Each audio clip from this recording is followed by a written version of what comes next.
Salutations mes amis. Imaginez avec moi, juste un instant, ce que cela a dû être de s'asseoir aux pieds de Jésus et de l'écouter parler.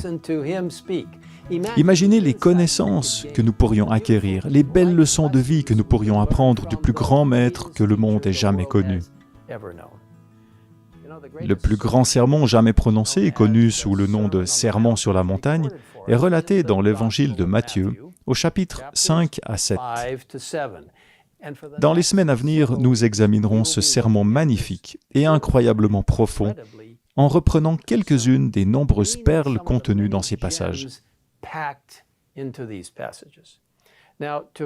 Et pour enrichir davantage notre voyage, nous examinerons un livre merveilleux intitulé « Heureux ceux qui » d'Ellen White. Ce petit mais important livre donne un aperçu étonnant et pratique de ces passages bibliques et est certainement l'un de mes livres préférés.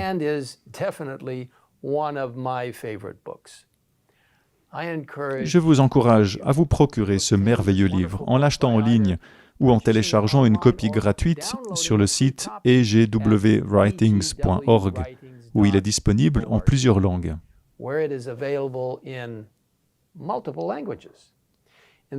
Au tout début de ce petit livre, nous lisons la dédicace suivante de l'autrice.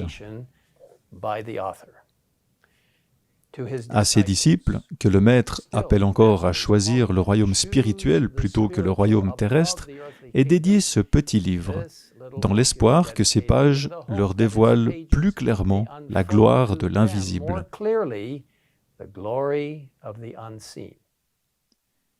Mes amis, voulez-vous être des disciples de Jésus? Vous pouvez l'être.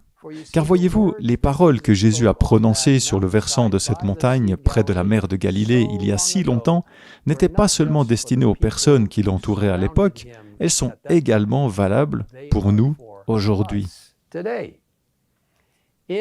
Dans le livre « Heureux ceux qui », nous lisons « Le sermon sur la montagne est l'une des bénédictions que Dieu a accordées à l'humanité. C'est une voix qui vient du trône de Dieu. » Et comment commence ce sermon? Eh bien, il commence par une série de bénédictions connues sous le nom de béatitudes.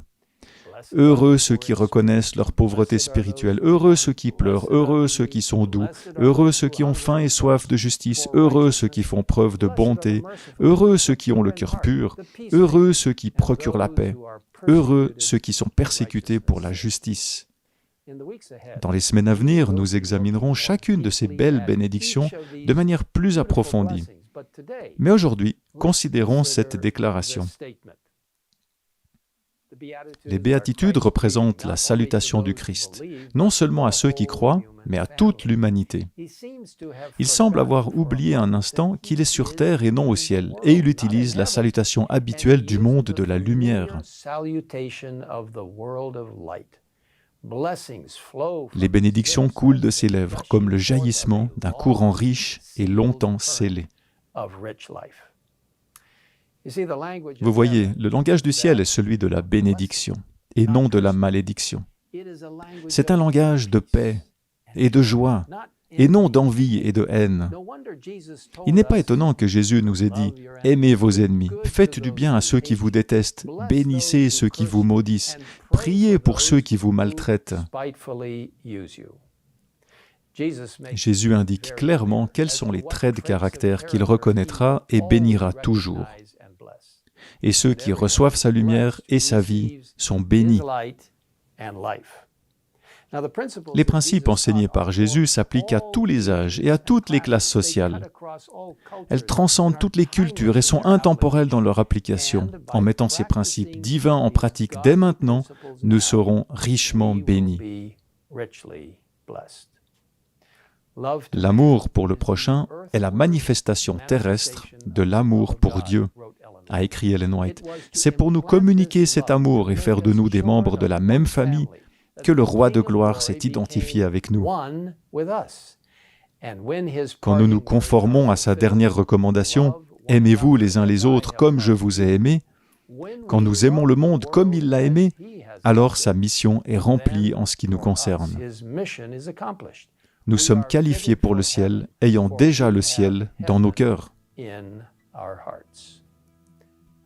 J'ai hâte d'approfondir ces puissantes leçons alors que nous étudions l'étonnant sermon sur la montagne de Jésus. Une fois encore, je vous invite à vous procurer une copie du livre « Heureux ceux qui » d'Ellen White. Un téléchargement gratuit de ce livre est disponible en plusieurs langues sur le site agwwritings.org. Que le Seigneur nous bénisse alors que nous étudions ensemble ce puissant sermon sur la montagne. Prions ensemble. Père Céleste, merci de nous avoir donné un enseignement aussi puissant dans le sermon sur la montagne. Merci de nous avoir donné le merveilleux livre « Heureux ceux qui ».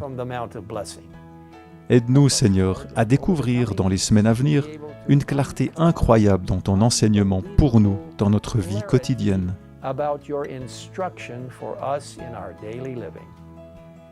Merci de travailler en nous par le Saint-Esprit pour être pleinement sanctifiés, pour comprendre que notre justification vient de ta grâce et notre sanctification de ta justice. Merci de nous avoir écoutés. Nous te le demandons au nom de Jésus. Amen. Amen.